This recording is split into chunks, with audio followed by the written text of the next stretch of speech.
अच्छे से मिले उतना मजा आता है। चलो, सो अब मेरी बात को सुनना, मैंने आपसे क्या कहा, सेंट्रल डोगमा जो होता है वो सारे लिविंग्स फॉलो करते हैं, सारे बोलते हैं हाँ जी हम सेंट्रल डोगमा को फॉलो करेंगे, लेकिन वायरस कहता है मैं नहीं करूंगा। वायरस बोलता है मेरी अपनी जिंदगी है, मैं अपने अकॉर्डिंग चलूंगा, मेरी लाइफ मेरे रूल।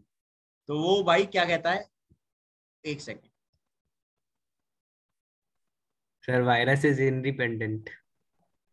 हाँ बेटा, एक मिनट एक मिनट एक मिनट, यस ओके। अब इस चीज को समझो, देखो वायरस क्या कहता है कि मैं इस सेंट्रल डोगमा को फॉलो नहीं करूंगा। क्यों? क्योंकि भाई वायरस में क्या होता है आपका, वायरस क्योंकि लिविंग और नॉन लिविंग के बीच में आता है, ना तो हम इसको लिविंग में कंसिडर कर पाते हैं ना नॉन लिविंग में कर पाते हैं। इसका भी एक रीजन है, मैं बताता हूँ क्यों है ऐसा। पहले ये समझ लो कि ऐसा क्यों होता है। देखो वायरस के अंदर या तो उसका जेनेटिक मटेरियल डीएनए होगा या फिर उसका जेनेटिक मटेरियल आरएनए होगा। कभी भी वायरस में डीएनए और आरएनए साथ में नहीं होता। वायरस में ये चीज हमेशा याद रखना, वायरस कभी भी डीएनए और आरएनए को साथ में लेकर नहीं चल सकता। या तो वो डीएनए को साथ में लेकर चलेगा या आरएनए, जैसे आप हो गए, मैं हो गया, या कोई प्लांट हो गए, या बैक्टीरिया हो गए। सारे लिविंग्स में आरएनए और डीएनए दोनों होते हैं, लेकिन वायरस में ऐसा नहीं हो पाता। वायरस अपने पास या तो डीएनए रखेगा या आरएनए। अब जिसके अंदर जेनेटिक मटेरियल डीएनए है उसको बोलते हैं डीऑक्सी वायरस, ठीक है, क्योंकि उसके अंदर आपका क्या है, दैट इज डीएनए है, तो डीएनए कंटेनिंग वायरस कह सकते हो उनको आप आराम से। और जिसके अंदर आरएनए है उसका जेनेटिक मटेरियल क्या हो जाएगा बच्चे, दैट इज आरएनए हो जाएगा। तो अब ये चीज देखो कि ऐसा क्यों, जब वायरस के अंदर अगर आरएनए है ये चीज, तब ये आपका सेंट्रल डोग्मा को फॉलो नहीं करेगा। अगर वायरस में डीएनए है ना, जेनेटिक मटेरियल, तो ये सेंट्रल डोग्मा को फॉलो करेगा। ये भी अपने डीएनए से आरएनए बनाएगा, आरएनए से प्रोटीन्स बनाएगा, और फिर प्रोटीन से अपनी नई कॉपीज बनाएगा।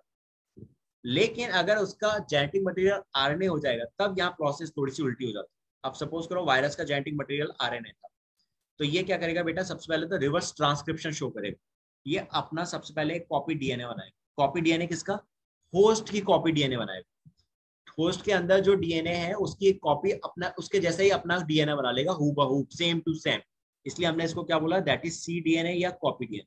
और इस प्रोसेस को हम क्या बोलते हैं, रिवर्स ट्रांसक्रिप्शन, क्योंकि प्रोसेस उल्टी हो चुकी है अब नाउ। आपका पहले डीएनए से आरएनए बन रहा था, लेकिन अब आरएनए से सी डीएनए बन रहा है। तो प्रोसेस आपकी रिवर्स हो चुकी है, so that's why it is called reverse transcription। And यहाँ जो एंजाइम यूज हो रहा है that is reverse transcriptase. Is it clear to everyone बच्चों? पहले ये बताओ। Yes sir. सुमित, एवा, यस सर। सौम्या, बेटा सभी को बात यस समझ में सर। हुई ना? Yes sir. तृप्ति बेटा, यस सर। ठीक है बच्चों। अब देखो यहाँ पे हमने देख लिया बच्चे, जब एक बार सी डीएनए बना लिया, इसने कॉपी डीएनए बना लिया, तब ये क्या करता है, फिर अपना आरएनए बनाएगा। It form their own RNA, वही सेम, फिर वही प्रोसेस सेंट्रल डोग्मा जैसी, ट्रांसलेशन करेगा, मैं आरएनए बना लिया, सॉरी ट्रांसक्रिप्शन करा, आरएनए बना लिया, और एंड देन, ट्रांसक्रिप्शन करा ना। हाँ बेटा ट्रांसक्रिप्शन किया, आरएनए बना लिया, एंड देन आरएनए से प्रोटीन बना लिया, अल्टीमेटली दैट इज ट्रांसलेशन। तो ये आपका सेम वही प्रोसेस फॉलो करेगा बाद में, लेकिन पहले ये उस प्रोसेस का अपोजिट करेगा। अभी ऐसा क्यों करता है, रीजन है। देखो वायरस हमें बीमारी करते हैं, you know very well, it's a pathogen, right. अब मेरी बॉडी, आपने 9th क्लास में पढ़ा ही होगा इम्यूनिटी, 9th क्लास में आप सभी ने इम्यूनिटी यस चैप्टर सर, पढ़ा व्हाई डू वी फॉल है ना, ill. Why do we fall ill. तो बेटा उसमें हमें ये पता था कि हमारी बॉडी में एंटीबॉडीज होती है कि हमारे इम्यून सिस्टम में यस सर, होती हैं। ये एंटीबॉडीज आपके पैथोजेंस को डिटेक्ट करती थी, ढूंढती थी भाई मुझे पैथोजन मिल जाए मैं उसको खत्म कर दूंगी, जानी दुश्मन है ये पैथोजन। तो भाई वायरस अगर आपकी बॉडी के अंदर आएगा, अगर आरएनए कंटेनिंग वायरस आपकी बॉडी में आएगा, तो ये तो बेटा बहुत आराम से पहचान में आ जाएगा, क्योंकि इसके अंदर तो आरएनए है और हमारे अंदर जेनेटिक मटेरियल डीएनए है। इसको तो हमारे एंटीबॉडीज बहुत आराम से पहचान लेंगे, भाई ये तो पैथोजन आ गया, दुश्मन आ गया, अटैक करो, सीधे मार डालो उसको। तो इसीलिए वायरस क्या करता था, अपने आप को बचाने के लिए सबसे पहले हमारा जैसा ही अपना डीएनए बना लेता है, अपने आरएनए को बदल लेता है हमारे जैसे डीएनए। तो फिर हमारी एंटीबॉडीज पहचान नहीं पाती, हमारी एंटीबॉडीज को लगता है कि अरे ये तो हमारा अपना खुद का डीएनए है, ये हमें कोई नुकसान नहीं पहुंचाएगा, ये तो बहुत बढ़िया है जी, आने दो कोई दिक्कत नहीं है। तो इसको अलाउ करती है न्यूक्लियस में आना, और जैसे ही ये न्यूक्लियस के अंदर आता है वायरस, अंदर आती धमाका कर देता है। अब तो इसका अपना राज चालू हो गया। जैसे न्यूक्लियस में आया, इसने सबसे पहले अपनी एमआरएनए बनाए, और एमआरएनए से अपनी प्रोटीन्स बना ली, और जैसे ही प्रोटीन बनाता है, इस प्रोटीन से क्या बना लेता है, अपनी वायरल सेल्स, यानी और बहुत सारे वायरस की कॉपीज बना लेता है अपनी जैसी। यानी अब अपनी फौज रेडी कर ली इसने, और जैसी फौज रेडी कर ली, चलो जी अब आक्रमण करो, खत्म करो इन सब। तो हमारे ही बॉडी के अंदर धमाका शुरू कर देता है और बीमार करना स्टार्ट करता है। अब समझ में आया कि ऐसा क्यों कर रहा है? Yes sir. Saumya, Sumesh, Tripti, Eva, सभी को समझ में आ गई ना बात? Yes sir. गुड बेटा। सर ऐसा अब लेमैन्स लैंग्वेज में बोलूं तो मतलब चोर पुलिस खेल रहे हैं ये लोग। हाँ, चोर पुलिस वाला एक इजी लैंग्वेज में समझे, चोर पुलिस वाला गेम खेलता है। शुरू में है तो चोर, लेकिन शुरू में भाई पुलिस की वर्दी पहन लेता है ताकि पहचान में न आए। पुलिस वाले सोचते हैं अपना ही खिलाड़ी है, अपना साथी है, आने दो। जैसे ही थाने के अंदर यानी पुलिस स्टेशन के अंदर आया, मतलब न्यूक्लियस में आया, सीधे रूप बदला और पूरा पुलिस स्टेशन अंदर से तबाह कर दिया। बोले तो आपका न्यूक्लियस अंदर से सर खत्म जैसे कर बॉलीवुड फिल्मों में दिखाते हैं वैसा ही दिया। सेम चलता है। अब बेटा मैंने ऐसे बोला ना कि वायरस को हम लिविंग और नॉन लिविंग के बीच में क्यों मानते हैं, तो इसका रीजन भी है।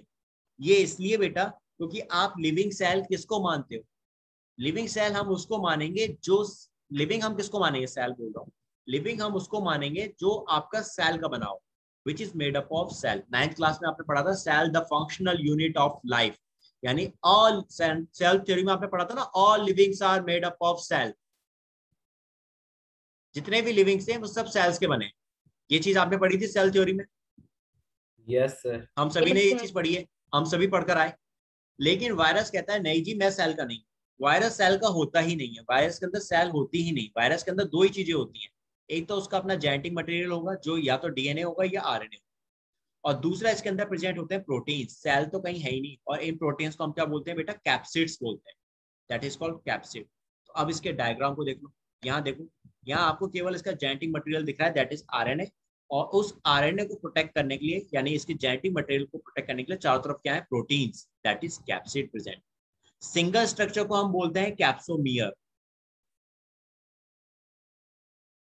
Single structure is called capsomere and complete structure is called capsid. तो सिंगुलर प्रोटीन की बात करोगे तो आप क्या कहोगे? उसको कैप्सोमियर बोलोगे। और आपकी पूरी पूरी प्रोटीन को प्लूरल प्रोटीन बोल रहे हो, पूरी प्रोटीन को इन्वॉल्व कर रहे हो, तो दैट इज आपका क्या हो जाएगा? कैप्सिड हो जाएगा। तो आप यहाँ देखो, इस डायग्राम में आपको कहीं पर भी सेल नहीं दिखती, सिर्फ इसका प्रोटीन दिख रहा है और दूसरा इसके अंदर इसका जेनेटिक मटेरियल दिख रहा है। इसलिए ये आपका लिविंग और नॉन लिविंग के बीच में कंसिडर नहीं किया जाता। ये सबसे बेसिक रीजन है इसका। क्लियर ये वाली बात है? सर हाँ बेटा। सर एक बार फिर से बताएंगे sir, viruses made of DNA और उन आरएनए, सर उनका नाम। बेटा जो आपका वायरस है, देखो इसमें या तो उसका जेनेटिक मटेरियल क्या है? केवल डीएनए होता है, और जो इसके अंदर क्या है? दैट इज प्रोटीन्स है। तो मतलब उन्हें बोलते क्या है जिनके पास आरएनए या फिर डीएनए होता है? That is called RNA containing virus, ribo virus या रिट्रो वायरस। जिनमें आरएनए होता है ना, उनको बोलते हैं हम रिट्रो वायरस। जिनमें आरएनए होता है that is called retro virus बेटा, ठीक है। और जिनके अंदर डीएनए होता है that is called deoxy virus. देखो मैं एक सिंपल सी बात बता रहा हूँ,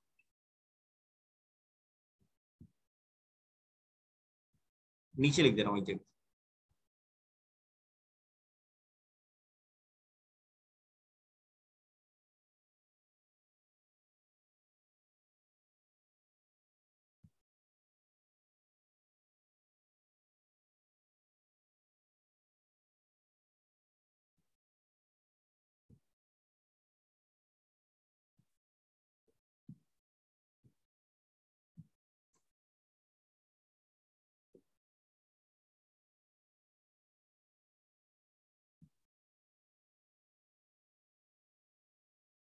इनको कहते हैं हम रिट्रो वायरस।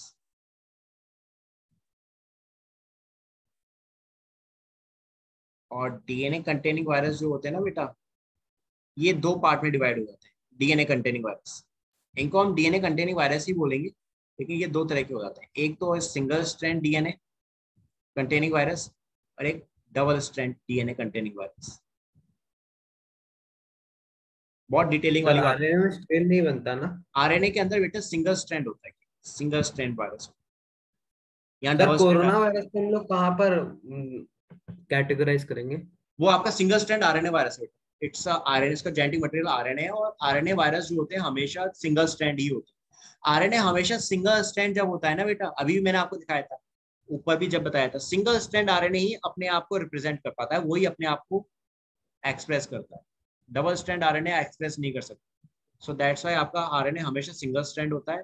और डीएनए जो होगा बेटा कंटेनिंग वायरस, वो या तो सिंगल स्ट्रैंड डीएनए होगा या डबल स्ट्रैंड इस तरह से होंगे। जैसे पेरेंट का डीएनए। सर इसमें सिंगल स्ट्रैंड में mRNA रहता है? नहीं बेटा, ये तो मैसेंजर आरएनए, ट्रांसफर आरएनए और राइबोसोमल आरएनए, 3 तरह के आरएनए होते हैं। इनका काम आगे आता है।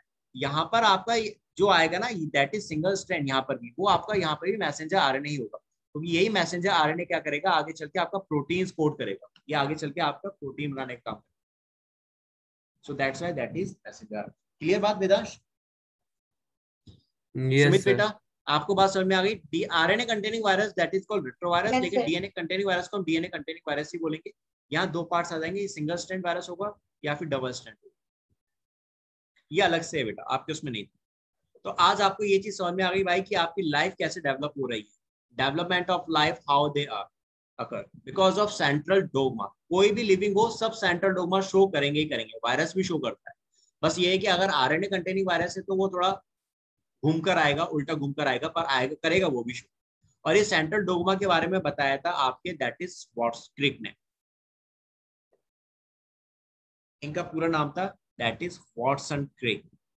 ये साहब थे जिन्होंने आपका सेंट्रल डोगमा के बारे में बताया, जिन्होंने कहा था कि भाई आपकी लाइफ कैसे डेवलप हो रही है, कोई सेल बनती है तो वो कैसे बनती है, दिस इज हाउ। आज मैंने आपको ये चीज क्लियर कर दी बेटा, सेंट्रल डोगमा सबको समझ में आ गया आज? Yes sir. Eva? Yes sir. Sir corona virus भी यही वाला वायरस का जो साइकिल आप दिखाए यहाँ पर, रिवर्स ट्रांसक्रिप्शन फिर हाँ, ट्रांसक्रिप्शन, वही फॉलो करता है? एग्जैक्टली। कोरोना वायरस जब आपकी बॉडी के अंदर आएगा तो वो सबसे पहले अपने आरएनए को चेंज कर लेगा, आपकी डीएनए जैसे बना लेगा, फिर वो आपके लंग्स में इन्फेक्शन करना स्टार्ट करता है, आपके रेस्पिरेटरी ट्रैक में इन्फेक्शन करना स्टार्ट कर देगा, दैट इज हाउ। ठीक है, दैट इज। अच्छा सौम्या बेटा, श्रुति बेटा, आप दोनों को क्लियर हुआ सेंट्रल डोगमा अच्छे से? Yes sir. Yes sir. ठीक है। तृप्ति, रंजन बेटा, आप लोगों को क्लियर हुआ ये वाली बात? Yes sir. ठीक है बेटा, आपका नाम क्या है? आई थिंक योर नेम बेटा? तृप्ति रंजन। तृप्ति रंजन बेटा, ओके। एंड लास्ट में अल्टीमेटली आपके वेदांश बेटा, आपको भी ये बात समझ में आ गई सारी? Yes sir. चलो बेटा, फिर this is all about for today's class. आज हमने इस चैप्टर का सबसे बेसिक और सबसे इंपॉर्टेंट चीज समझी, दैट इज सेंट्रल डोगमा। ठीक है, ये आपके सिलेबस में अभी नहीं है, but you should know about that, इसलिए मैंने ये चीज आपको बता दी। आप ये चीज अगर पेपर में लिखेंगे ना तो that will be good for you. आप आपको जब मैं इस टॉपिक में आगे बताऊंगा कि जाइगोट भी डेवलपमेंट पढ़ेंगे हम लोग इस चैप्टर में, जाइगोट से फिर एम्ब्रियो का डेवलपमेंट पढ़ेंगे, तो आप वहां पर ये पॉइंट पे सेंट्रल डोगमा लाइन लिख सकते हैं, कैसे जाइगोट बन रहा है। You can mention this one also, it will very good for you. Okay, and that is good for the olympiad students also, जो आप प्रिपरेशन कर रहे हैं, जो भी बच्चे। So that is all for आज के लिए बच्चों, बाकी हम नेक्स्ट क्लास में मिलते हैं, करेंगे। वैसे कौन से, एक्सक्यूज मी सर, यस